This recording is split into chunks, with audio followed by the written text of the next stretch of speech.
চলে আসছি পরের খবরে। রচনা বন্দ্যোপাধ্যায়ের বিরুদ্ধে এবার চারু মার্কেট থানায় অভিযোগ দায়ের।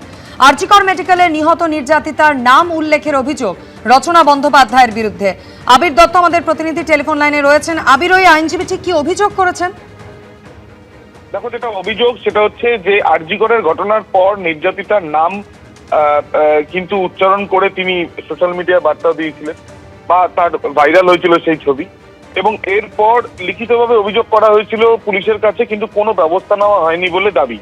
এবং সেই জন্যই এখন যেটা জানা যাচ্ছে যে চারু মার্কেট থানাতে লিখিতভাবে অভিযোগ করেছেন আইনজীবী, এবং তার যেটা বক্তব্য যে পুরোপুরি আইন বহির্ভূত কাজ করেছিলেন সাংসদ রচনা বন্দ্যোপাধ্যায়, এবং তার বিরুদ্ধে অবিলম্বে ব্যবস্থা নেওয়া হোক সেই দাবিতেই কিন্তু এই লিখিত অভিযোগ দায়ের করা হয়েছে। পুলিশ সেই অভিযোগ গ্রহণ করেছে এবং এটি যাতে এফআইআর করা হয় সেই বিষয় নিয়েই কিন্তু ইতিমধ্যে পুলিশের সাথে কথা বলেছেন ওই আইনজীবী, এমনটাই তিনি জানাচ্ছেন।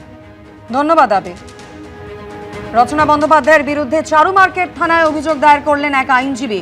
আরজিকর মেডিকেলের নিহত নির্যাতিতার নাম উল্লেখের অভিযোগ চারু মার্কেট থানায়। তৃণমূল সাংসদের বিরুদ্ধে অভিযোগ দায়ের আইনজীবীর। তৃণমূল সরকারের আমলে পুলিশে অভিযোগ করেও কোনো লাভ হয়নি, এমনটাও দাবি করেছেন আইনজীবী। আমার অভিযোগ হলো যে 2024 সালে আরজিকর ঘটনার পরে আমাদের এমপি শ্রীমতী রচনা ব্যানার্জি একটা পোস্ট করেন ফেসবুকে। তো সেখানে উনি ভিকটিমের নাম প্রায় 4 থেকে 5 বার বলেন। তো ইনিশিয়ালি আমি একটা কমপ্লেন করেছিলাম সিপির কাছে, তৎকালীন সিপির কাছে। উনি কোনো অ্যাকশন নেননি। আজ পর্যন্ত 2026 সাল জুন মাস এখনও সেই ভিডিওটি অনেক জায়গায় আছে। আমার অভিযোগ এটাই, যাতে ওনার বিরুদ্ধে, উনি তো এটা করেছেন, ওনার বিরুদ্ধে অভিযোগ এটাই যে উনি এটা এমপি হয়ে জানা সত্ত্বেও উনি কেন করলেন, এটাই আমার অভিযোগ যে উনি যাতে শাস্তি পান।